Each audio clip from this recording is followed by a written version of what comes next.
It is, of course, a great pleasure to have been invited by, and a privilege to have been invited to say a few words.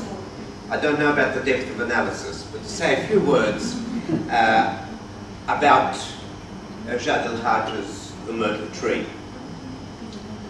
I must say I had not previously, I must confess, I had not read him previously. I certainly intend to read a lot more and hope he will write a lot more. It is a wonderful book. And this for so many different reasons. Of course, it is a wonderful introduction to the country. It is a wonderful introduction to the people of the country. And it is, I think, a profound insight into the impact of war and tragedy on the people as a whole and on individual human lives. There aren't that many books of which this can be so easily said. There are, of course, in this book, many things. I can't begin to do justice to all the themes that are dealt with. But clearly certain themes stand out. There is, of course, the obvious theme of war and peace. And in fact, the main character, the narrator, Adam, clearly comes across as someone who is a man of peace and indeed strongly committed to non-violence. And in some respects, this book reconstructs in a very vivid way the challenge, sometimes tragic but often uplifting, which brutal violence, particularly violence on an indiscriminate scale, poses for the person who is genuinely committed to a peaceful world and peaceful living. And that, I think, is done in a very creative and imaginative way. So we see, I think, right through this book, in a sense, the contrast, the tension between the onset of war, of violence, which is going to afflict this country for close to 2 decades, and how one village, a very small village, but a village very proud of its traditions, is desperately trying to hold on to its vision of the good life, the peaceful life. But it's also at the same time a very realistic book. And in many ways, the characters that we are presented realistically attempt to cope with the challenges, with the difficulties, and sometimes the despairing situations in which they have been thrust.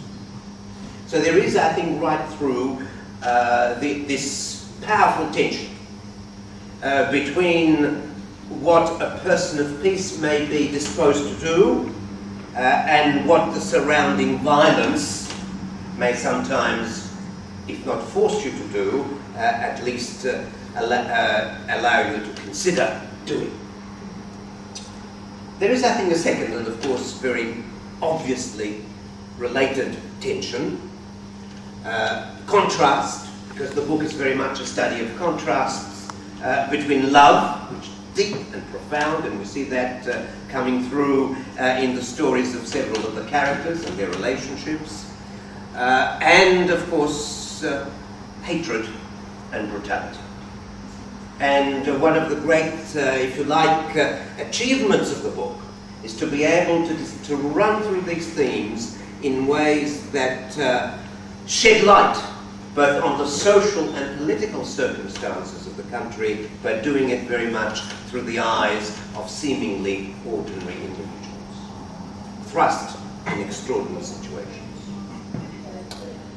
And a third theme, which is very important, I think, in the book, is, of course, the attachment to the land.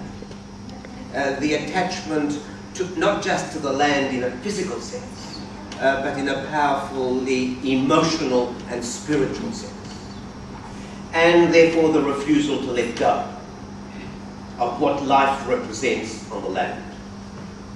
Myrtle tree, olives, food in a particular setting, family relationships, music, and so on.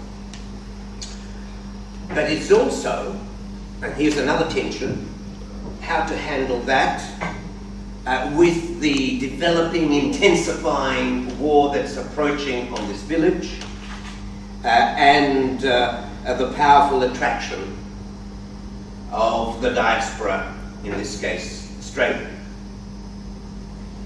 And how heart-wrenching that choice is that one has to make between staying there, remaining there, and what that might imply for one's family and one's children, and perhaps moving to seemingly more peaceful, more attractive environment. So that's another very interesting theme, and related to that, of course, is the role of the diaspora, the community that is no longer living in the home territory, the home country. And my ignorance, but I'm not sure of the details, I know that, of course, Lebanese are spread in many parts of the world. I didn't know a lot about the Lebanese presence in Venezuela, but in the book, one of the characters goes there, of course, and that in itself is a fascinating experience. And the author has a wonderful way of being able to recount that experience through letters that are sent back home. That's one of the highlights of the book, the letters that come back home. And of course the letters are in a sense an attempt to be at home. So home is one of the underlying themes. Where is home? How can I feel at home? Where is my home?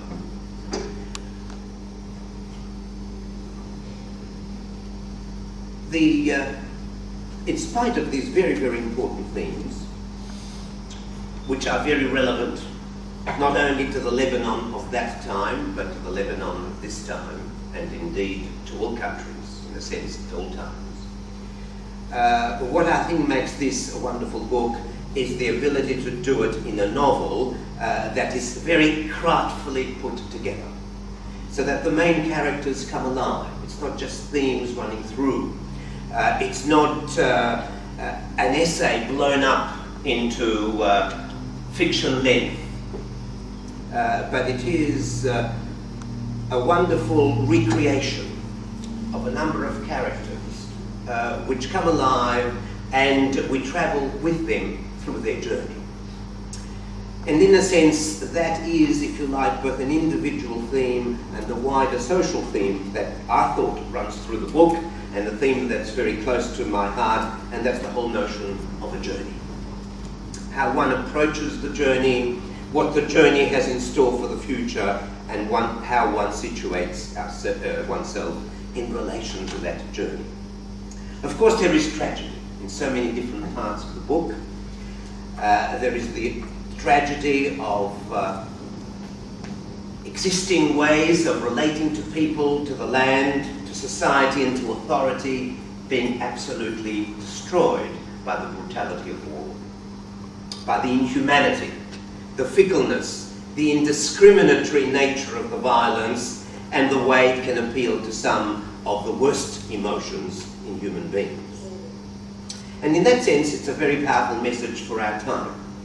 And we're not only thinking of the difficulties that Lebanon is going through at this moment in time, I think it has a message for many other parts of the world. And in a sense, in my view, it has a powerful message for countries like this one. Because it's so easy, isn't it, for us to think, but this is not Australia. It will never be Australia. It is not Australia. Australia has very little or nothing to do with it. But of course this is not true. Australia, being part of the wider West, has a great deal to do with what happens in every part of the Middle East, including Lebanon. And of course, some of that violence, which is being experienced in parts of the Middle East, are not altogether unknown inside Australia. You need only think of Indigenous Australia. So we mustn't think that what is being described, the human, the personal and the social tragedies that afflict a country like Lebanon have no significance to a country like Australia. In fact, I think it is a must-read for as many Australians as one can bring to their attention. And one of the things I'd like to do is to encourage every one of you, not just to read it. We wouldn't be standing up here if we weren't meaning to say that, so I'm not even going to bother. But I think it's a wonderful gift for an Anglo-Australian. An Anglo-Australian. Seek them out and see whether you can present them with a gift or better still perhaps persuade them to buy it. But either way, make sure that it is read very widely. So with those words, I'd like to commend Jad El-Hajj for writing a wonderful book, a wonderful piece of literature, but one which has a terribly important message, not just for the people of Lebanon, whether they live in Lebanon or Lebanese who live in Australia, but for humanity at large. We are all deeply indebted to him. I am deeply indebted to him. I have greatly enjoyed reading the book and look forward to reading much more. I have great pleasure in launching this wonderful book, The Myrtle Tree by Jad El-Hajj.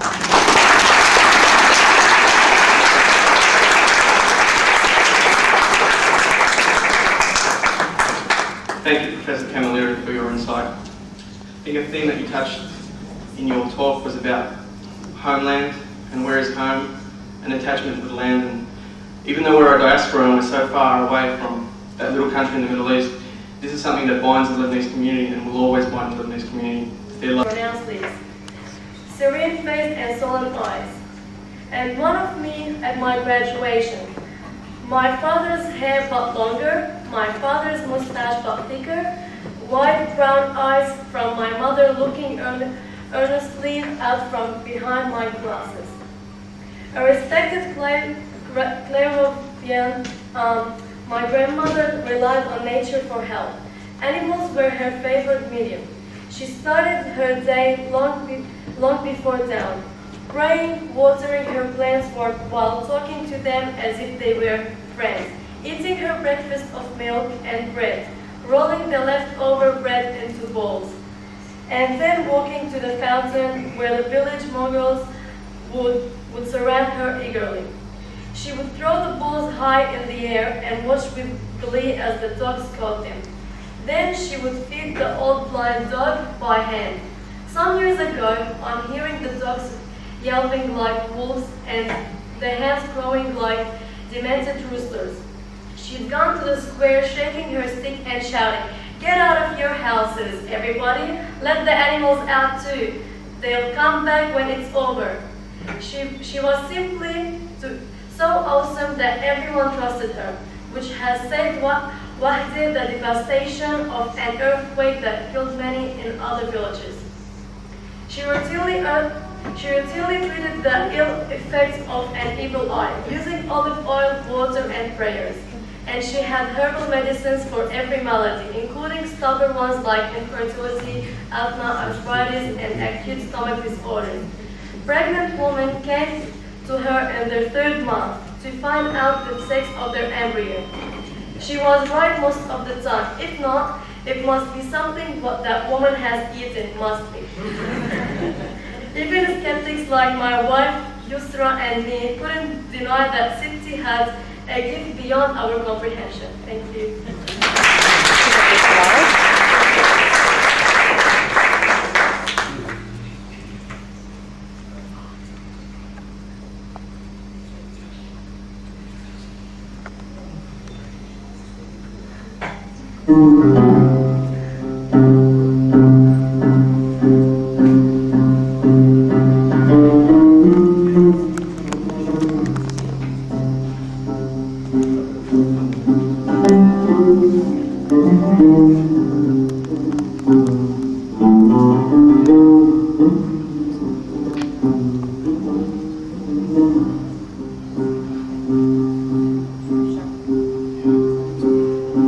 غيبتك مثل الشتي قومي اطلعي عالباب بغيبتك نزل الشتي قومي اطلعي عالباب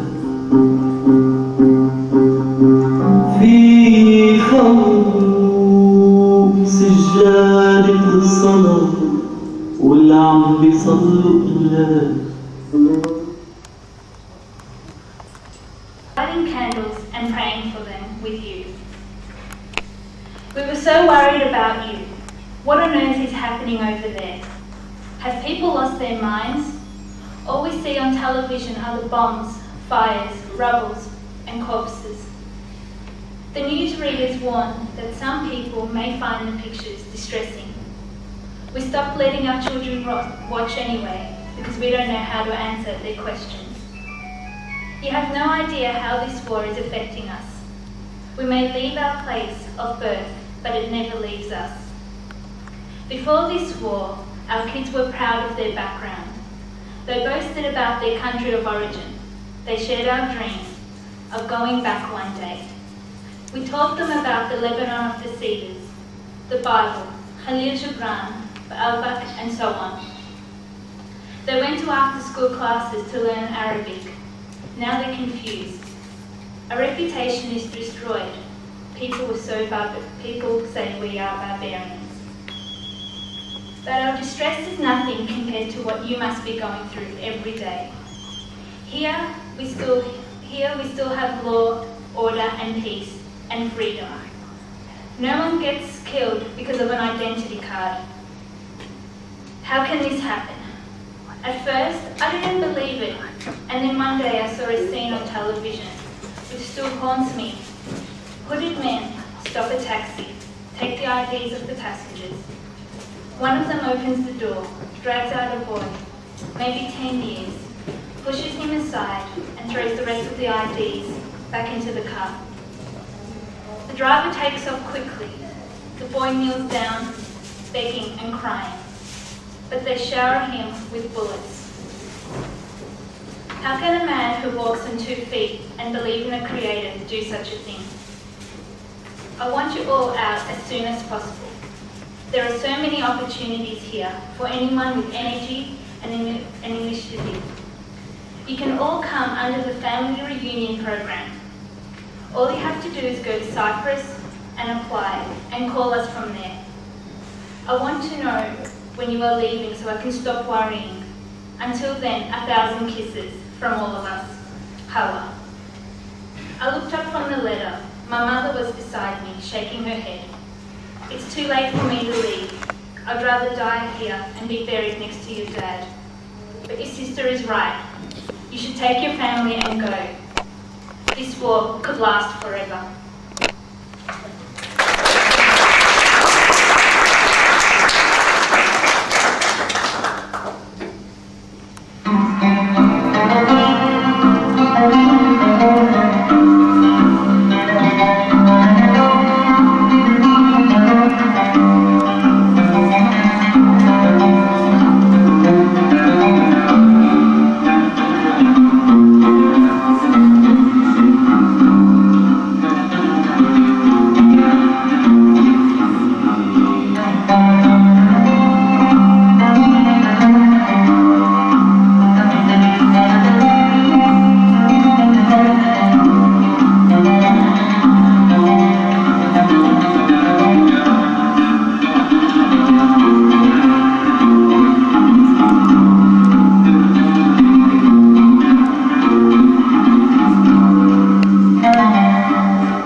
My sister had no idea what was at stake if we were to leave in haste, but we spent sleepless nights discussing possible and at times impossible solutions. Yusra was fed up. She wanted just to grab a few pieces of clothes and leave, gesturing towards the orchards, the cliff and the sky above us. But being here isn't paradise anymore. No sign of the schools ever reopening, our savings running low, our chores becoming more and more toilsome. The future has no room under our roof. We can barely cope with the present. Are you with me? Of course. But say we were to leave tomorrow. We pack the light and precious, as they say, and we hand the key to Auntie Wadia. Then we ask Rame to mind the orchards. Fine, but what about passports? We need to be in Beirut for at least 4 weeks to get them, and nothing is guaranteed. Then we have to convince my mother. Beirut is not Wadi, you know. If you leave your property for 1 day, you can kiss it goodbye. Let's assume Mother is convinced. We still have to sell her apartment, and it's selling in times of war. Yusra stormed out of the kitchen. I followed her into the bedroom. She tore off her headscarf and started yanking the brush through her hair as if intending to flee today, her face screwed up with anger. Then she said, grinding her words, "Thousands of people are leaving the country every day. They're no better or worse off than us. In fact, many have no one on the other side to help them. They manage, they find help. What matters is getting out. We're lucky to have Hawa in Australia."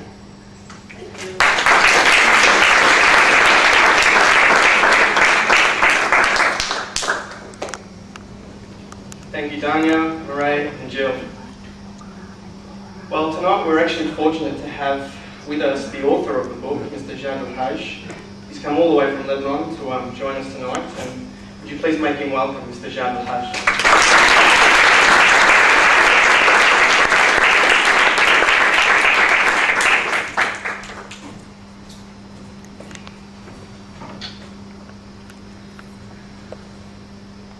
Lots of people here. Oh, my speech is here, that's good. Someone is reading something for me. Well, I'm going to tell you about this book, the background of this book, how it just came to be. The seeds of the Myrtle tree were sown in the early 80s, when the Civil War was still raging in Lebanon, and I was working in Greece. Looking back, I think the similarities between Lebanon and Greece, music, food, mood, and of course landscape and light, must have been crucial to the germination of this tree. I can remember one incident in particular. I was with my family spending the weekend in a tiny village that had no hotels and no tourists. Just one taverna and a bunch of fishermen who argued loudly for half an hour before deciding in whose house we were to sleep. An early riser since I was born at 4 in the morning. I tiptoed from the little room where, with the first cockcrow of dawn, I was hoping to be at the port before the fishermen sailed, and perhaps go with them to draw or throw the nets. I had enough greed to get by and a naive conviction that people find it hard to say no to the bold stranger. I hoped to bring back a story for my family and a few fish to go with it. At the port, I learned that the fishermen had already gone. An old man was sitting drinking ouzo and nibbling feta cheese. Both food and drink were as white as his thick moustache. He kindly beckoned me to join. We conversed in a mixture of Greek and French. He had no English, but had picked up some French during his boating years in Marseille. We didn't have much to say to each other, but we chatted anyway, watching the glorious burgundy sun rising from the dark purple sea. North of the port, just a few meters from the water, there was a wide olive grove. It was so close to the waves, I imagined them washing the tree trunks during high seas. Ancient, stubborn in their rooting, yet patient and generous, the Greek olive trees were exactly the same as those I'd known in my native Lebanese village. I loved those trees. Their big hearts and their robust bodies, they give without asking much in return. They survive the harsh winters and the grueling summers with the same stoicism as the rocks on the highest peaks. Whether you neglect them or tend them, they carry on giving. We can hug and kiss the olive tree. We can sleep in its shade or climb up it and feign invisibility. And when the autumn comes and every other tree has exhausted its offerings, the olive tree comes into its own and gives us the basics of survival. Oil that feeds and warms us and used to light up our nights, soap that cleans us and our children, and the fruit that sustains us even if we have nothing else to eat. My drinking companion noticed my pondering of the grove. He said, 200 years ago, those trees were planted on the slope further up, but they wanted to come closer to the sea. Why, I asked. Because with age, they became hard of hearing and were missing the fishermen's songs, said the man, laughing. In reality, he then explained there had been a landslide that pushed the whole grove to the foot of the Mediterranean without even one tree being uprooted. Both versions of the story appealed to me. The trees as audience to the fishermen's songs and as symbol of tenacity. It stirred my own memories of olive groves and olive harvest. I told the old man by the sea about the sunny days between mid-October and mid-December, when our Indian summer ushered in the right weather for the olive harvest, when we ran home after school to help gathering the crop. Then he looked me straight in the eye. Are you thinking of going back to Lebanon, he asked. Of course, when the war is over. Your country is a volcano, Pedimo, my little one. You never know when it will erupt next. His voice still echoes in my mind. During those years, I couldn't stay away from Lebanon for more than 3 or 4 months at the most. No matter how dangerous the situation, I kept braving it, as if I had a sick child in the jungle, unable to move him out, but longing to see him. Our airport had been crippled, so I traveled by sea.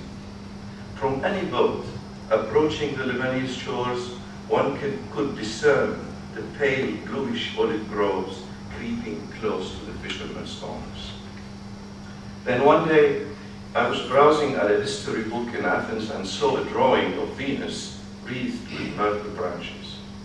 The caption said that myrtle was the sacred emblem of love in Hellenic mythology. That image brought back to my memory the myrtle tree in our olive grove, where we used to play hide and seek, and where our parents and relatives sat to eat lunch during the olive harvest. I also remembered a picture of Ashtar from my history textbook, her head wreathed with the same thin green stems dotted in white cottony flowers. It was midsummer 1983. That day I went back home and began writing about the remote Lebanese village ready to start its olive harvest and hoping that the civil war would leave it alone. I gave it the title, The Green and the Dry. This proverb for complete destruction, stemming from the famine of World War I, when a locust plague caused the worst starvation in Lebanon's history. Thus, hoovering the green and the dry became the symbol for every major disaster. It took me 5 years to write The Green and the Dry.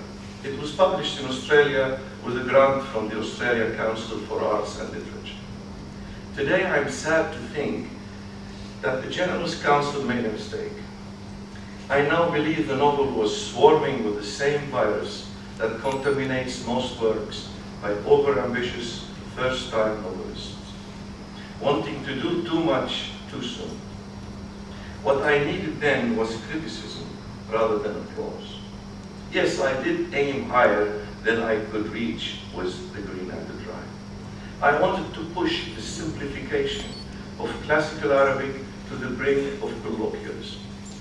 Writing as close to the mouse as possible is normal for English novels.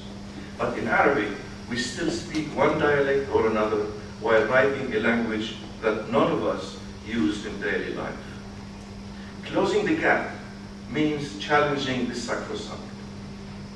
The daredevils who walked that tightrope before me had been accused of crimes against the Arabic language. Fortunately, this view has been dropped. Now many Arab writers disregard rigidity and purism to reflect the immediacy of life in their works. Another of my goals was to inject my story with every proverb, anecdote, and folk tradition of the Lebanese mountain, for fear that the civil war that was still raging while I wrote would wipe out that ancient and precious world. Anthropologically speaking, The Green and the Dry was, as one kind professor said during its launch in Melbourne, a historical document. But that said, the fiction suffered.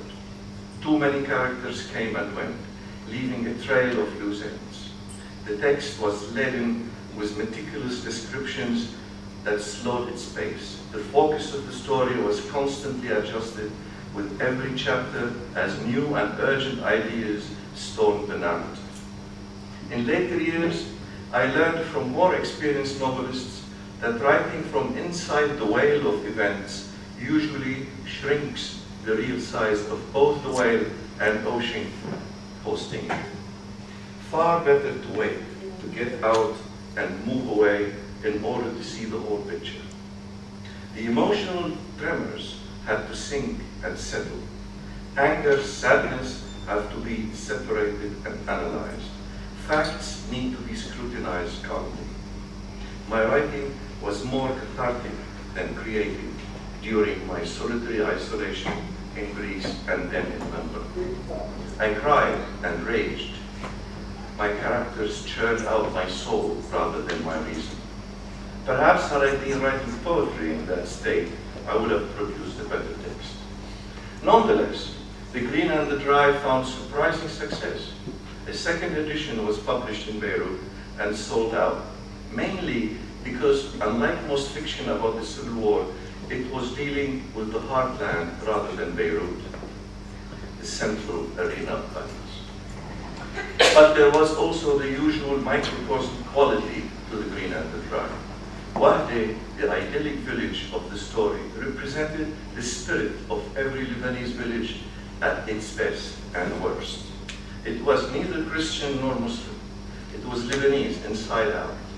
I strived at this aspect to convey the common particularities of those people who still lived close to the land, still worked it, and still believed in it as the main source of life. Their songs and dance and cuisine, sure, but also the morals they lived by, and most importantly, the symbolic similarity of their attachment to it with that of olive and myrtle trees. In the years following the publication of The Green and the Dry, I made several failed attempts to rewrite or translate the story where the beauty is the land and the beast is the war.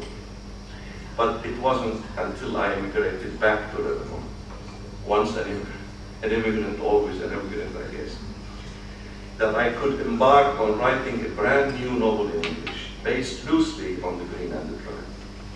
There, from my mountain retreat, it was like deep sea diving to retrieve a treasure from a drowned ship. The crucial challenge was finding ways to convey in English the spirit of tradition and the verbal heritage loaded with songs and sayings and proverbs. In Arabic, all I had to do was lay them down on the page where they stem naturally from the flow of the story. Easy. But try saying "Ta'burni," translated "bury me" in English, and watch the eyebrows of your reader. All I could say in the glossary was that "Ta'burni" is an expression of endearment. Is that enough? Of course not. The reader has to do a little homework. Think of the English "you kill me" as an idiom, affectionate for affectionate declaration. It may or may not carry the right sense, once translated into, say, Japanese, where kill is wholly negative. But if I anglicize those expressions, how much of the local color would be lost? And how much damage would be done to the text? Nevertheless, sometimes a word-for-word translation of a Lebanese proverb shines like a miracle in English. For example, he walked to Nimr and pulled him out of his flock like a hare from a bowl of dough. This saying reflects the way something difficult is nevertheless achieved with uncanny ease. Having it preserved verbatim felt like shipping an exotic flower across the world while successfully preserving its fragrance and its freshness. Being able to transcreate the colloquial poetry called Zajar was another, even more satisfying experience. I managed to emulate the rhyme, the images, and the metrics of a verbal tradition as old as the land itself, so that they can be sung in English to the same Arabic melody. If my singing voice would make you flee the room, I would give you a sample in both Arabic and English, but I leave you here for the party. Perhaps best of all, though, are the moments in the novel when English-speaking friends have expressed genuine empathy with the character or situation. It feels like, well done, the message is delivered. I hope so. And I hope those of you who may go on to read the Myrtle Tree would feel the same. Thank you.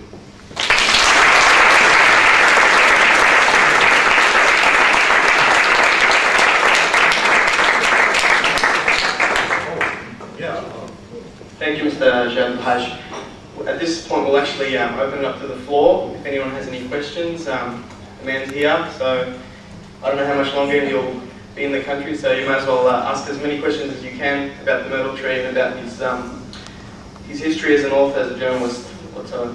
Thank you.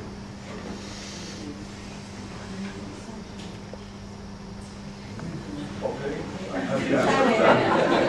Do you think being in Lebanon for you helped you write compared to being in Australia?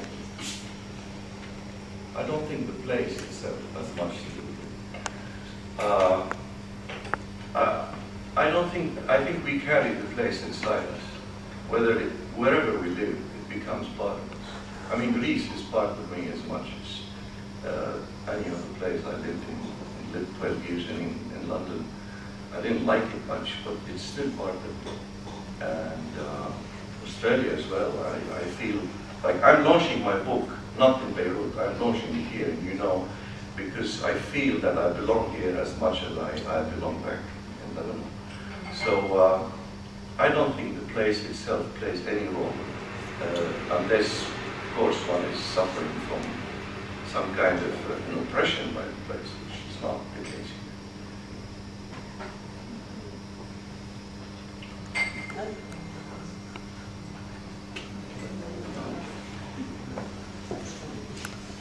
Thank you.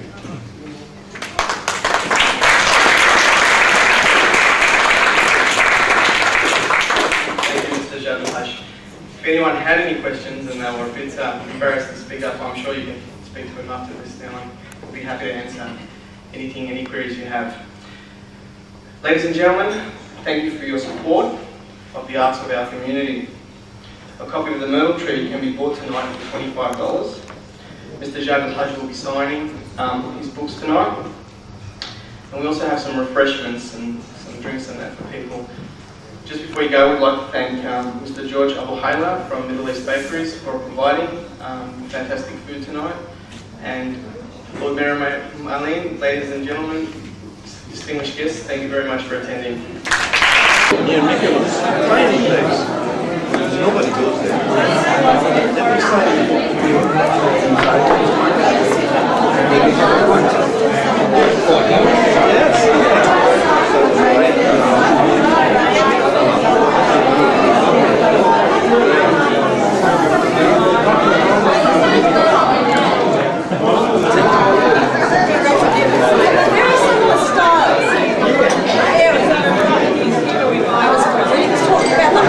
Everything and the connections to the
حبيبي ثانك يو يعطيك العافيه سلم على العائله بقول نسمي على these were done but that's all. Thank you very much.